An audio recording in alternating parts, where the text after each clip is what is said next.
Hello again. It's Monday, the 29th of January, and just a few words from me about what's happened over the past few days, which have been significant events in the uh, situation between Israel and Gaza. On Friday, the ICJ ruled that because the allegations against Israel of genocide were plausible, in that particularly a large number of Palestinians had been killed and part of the population had been displaced as a result of Israel's defense against the terrorist organization Hamas. The court felt that it had jurisdiction to make certain orders, and essentially the orders uh, essentially uh, the orders that it made were that Israel must do everything within its power to prevent genocidal acts against Gazans, including deliberately inflicting conditions of life calculated to bring about Gazans' physical destruction, carried out with the intent to destroy the Gazan people. Now, the plausibility test, as a matter of law, is a very low threshold, and clearly no evidence had been offered by either side in argument to show the context in which certain events took place. That will all happen years down the line when the court finally comes to a conclusion as to whether or not there has been some sort of genocide or attempted genocide in Gaza. The significance of the ruling, though, compared with the significance of the ruling in the case of Ukraine against Russia, is very uh, important to note. And this is the reason why. On 16th March 2022 at The Hague, the ICJ delivered an order on the request for the indication of provisional measures submitted by Ukraine in that particular case following the invasion of Ukraine by Russia. And the order made against Russia, which was binding, indicated the following provisional measures. First of all, that the Russian Federation shall immediately suspend the military operations that it commenced on 24th February 2022 in Ukraine. Secondly, that it shall ensure any military or irregular armed units which may be directed or supported by it, as well as any organizations and persons which may be subject to its control or direction, take no steps in furtherance of the military operations referred to in the first order. The comparison between the two orders against Russia on the one hand and Israel on the other is important because it indicates that the court, although they hadn't decided on the merits of the allegation of genocide, were far less confident that any such genocide was in fact taking place in the Israeli situation. So the only orders it made were for Israel to prevent genocide, which of course it's obliged to do in any event as a matter of law under the Genocide Convention, and which Israel says it's already implementing, and no doubt years down the line at a hearing of the case or hearings of the case, if Israel will present evidence to show that it did everything in its power to prevent the loss of civilian life and introduce humanitarian aid into the region. And for all the reasons that we've read about, namely Hamas hijacking the humanitarian aid, Hamas leaving its civilian population completely unprotected while they hide like sewer rats in their tunnels, Hamas hiding weapons in civilian houses, and so on. That is the context in which this case will be decided, but it is not a found uh, fact that any genocide has taken place, or indeed, most importantly, any action is intended to cause a genocide. That's an important element of the Genocide Convention. You have to have the intent to cause a genocide. So this is why the outcome of the case last Friday was a severe blow to the South African argument that the court should impose a unilateral ceasefire in Gaza. In other words, order Israel, as it did order Russia, to cease all military operations in the region. It didn't do that. It could have done that. And that, in my view, obviously I'm a lawyer, it's only a view, seems to suggest that the argument in favor of genocide against Israel was not a particularly compelling one at this particular stage, and therefore they didn't think it was necessary to make the same sort of order that they made against Russia.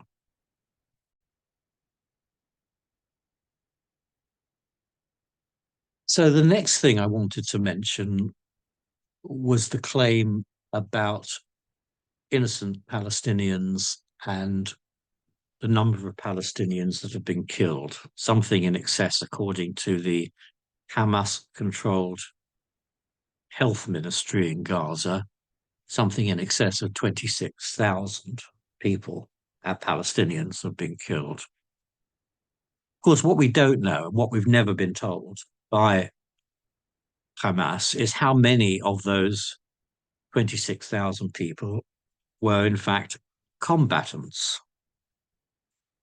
How many of them were civilians who helped resource Hamas by assisting them, by facilitating storage of their weapons and munitions in their own houses, or in schools, or in mosques, or in all the other places that Israel and the IDF has now discovered that weapons were being hidden in.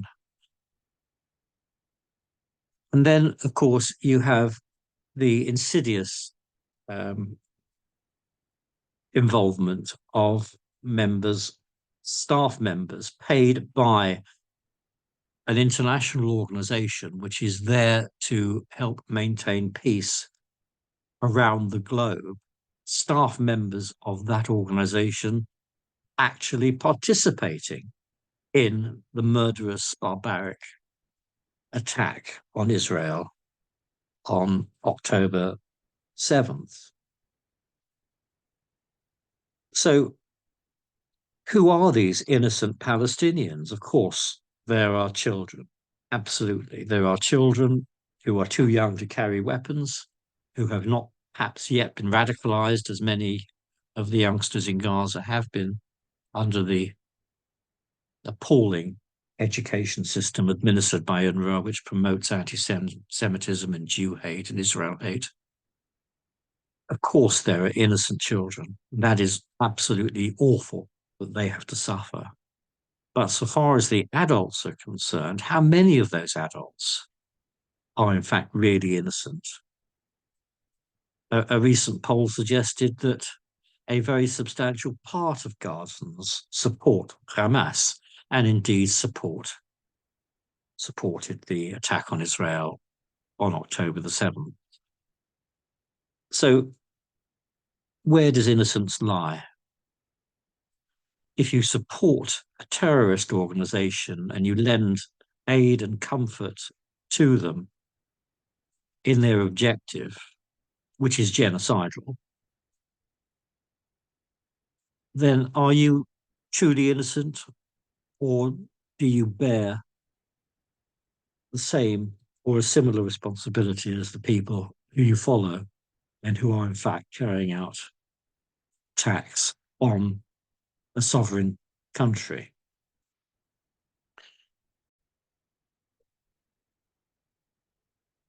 But we have to remember, in the context of these outrageous allegations against Israel of genocide, genocidal intent, and so on, that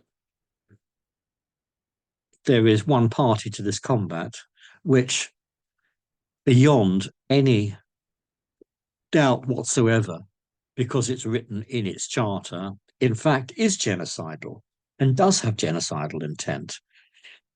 The 1988 charter of Hamas is uh, committed, commits Gazans, commits Hamas to the extinction of Israel, to the destruction of the Jews, the Jewish nation state, and to the killing of Jews. All this in the name of their faith, or I should say, a distorted perception of their faith, which they say commands them to kill Jews and eliminate the Jewish state. There's nothing obscure about this. It's completely transparent. Anybody can Google the Hamas Charter online and see what it says about Israel and about Jews. So one party to this dispute is genocidal. But of course, that party is not a nation state. It is not a party in itself to the Genocide Convention. And it can't be brought, as I understand it, before the International Court of Justice. It's possible it could be brought before the International Criminal Court, which is a different court and has different jurisdiction. The actual party to the dispute between Israel and Hamas is, in fact, one of the parties is actually genocidal.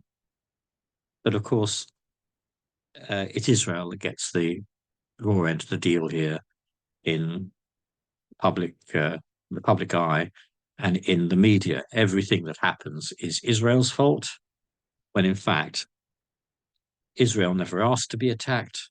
Israel's entitled to defend itself, and Israel's entitled to eliminate the terrorist threat on its border.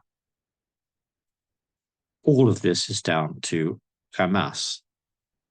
So lastly,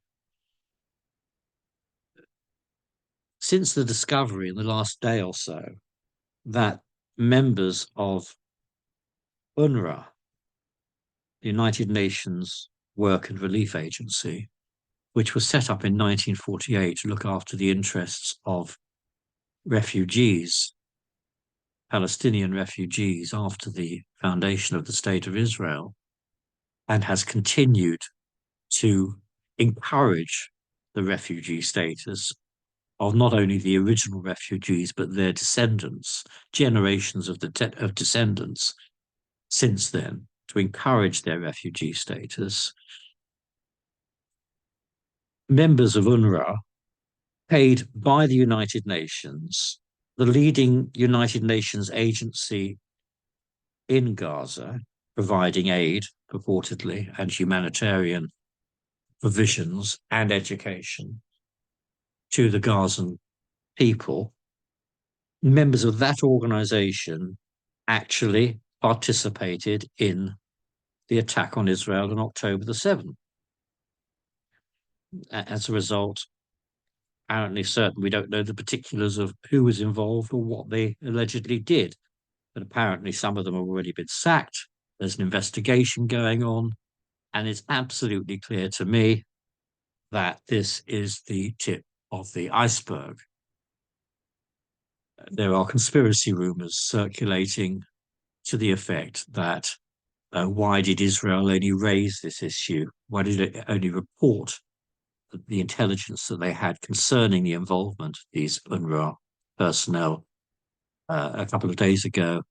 And was it essentially as a defense against the finding in the European, in the Hague, the International Court of Justice in the Hague on Friday? The net result of the intelligence report from Israel has been that a substantial number of Western democracies have suspended aid to UNRWA. Now, whatever you may think about the rights and wrongs of Israel's actions in Gaza, you cannot tell me that leading democracies in the West have suspended aid to UNRWA on the basis of unsubstantiated speculation with no evidence to support it. They clearly have information and they clearly believe it. It's a very serious step to support, remove aid from a leading United Nations aid agency. But the fact of the matter is that, and of course, people are now claiming this is all down to Israel. Well, Israel didn't tell anybody to suspend aid to Gaza. Israel just reported on the intelligence that they had obtained from their debriefing of combatants that they had interrogated after arresting them in the theatre of war. Israel didn't force America to suspend aid, or the United Kingdom, or Germany, or France, or any of the other countries that have done so. But apparently, according to the Jew hate organizations, this is all Israel's fault. And the question they ask is, oh, well, why didn't Israel raise all of this before? Bearing in mind, it's now 3 months since October the 7th. The fact of the matter is that UN Watch, which is an NGO that monitors the activities of the United Nations, reported via the New York Times that in June and October 2017, Hamas terror tunnels were discovered under UNRWA schools in Gaza. In April 2017, an UNRWA teacher and chairman of the UNRWA Employees Union in Gaza resigned amid allegations he'd been elected to the Hamas leadership. During the summer of 2014, the Gaza war in 2014, terrorist rockets were stored on and likely fired from the premises of UNRWA schools, according to a UN report. And of course, everybody poo-pooed that and said it was lies. Of course, it's not lies, because Israel have, as a result of the recent action, have discovered that all sorts of civilian premises have been used for the storage of weapons and munitions, including UNRWA premises. And each UNRWA school, again via UN Watch, has a Hamas-appointed representative to recruit students to the Islamic law. Hamas's student group, according to a 2015 report. Well, I could go on and give you a list of further long list of examples where over the past few years UNRWA have been both infiltrated by Hamas and have infiltrated into Hamas. They are just another arm of a terrorist movement in Gaza. UNRWA employees have exploited their United Nations privileges to assist terrorist groups like Hamas for years, including by using UNRWA vehicles to transport weapons and terrorists for attacks against Israel. So, with sadness, I say again that we come to a situation where the world seems to be upside down, where right is wrong, where black is white, where the country against whom aggression was fomented by a terrorist organization is now the country that is vilified for defending itself, where it is seen as the cause of UNRWA's association with Hamas. If UNRWA infiltrated Hamas, it must be Israel's fault. Um, if governments around the world decide to suspend um, aid, money aid to UNRWA, then that's Israel's fault as well, because Israel should have reported its information earlier. And of course, now the other conspiracy theory is, well, Israel are just using this as a way to avoid having to comply with the ICJ judgment in supplying humanitarian aid to Gaza, because they'll now say, oh, we can't because aid has been suspended by governments around the world to UNRWA. So we've really got no control over the situation. So whatever happens, whichever party is responsible, it's always down to Israel in the perception of the world outside Israel. Jews have many friends, non-Jewish friends in this country, in the United Kingdom, and around the world. Um, the Jewish nation will always survive, but Jews must stick together. They must cement friendships with those who support Israel in its fight against terrorism, because that is the front line of the Western threat from terrorism. And I will just end by saying, Am Yisrael Chai, the nation of Israel lives. Thank you for listening.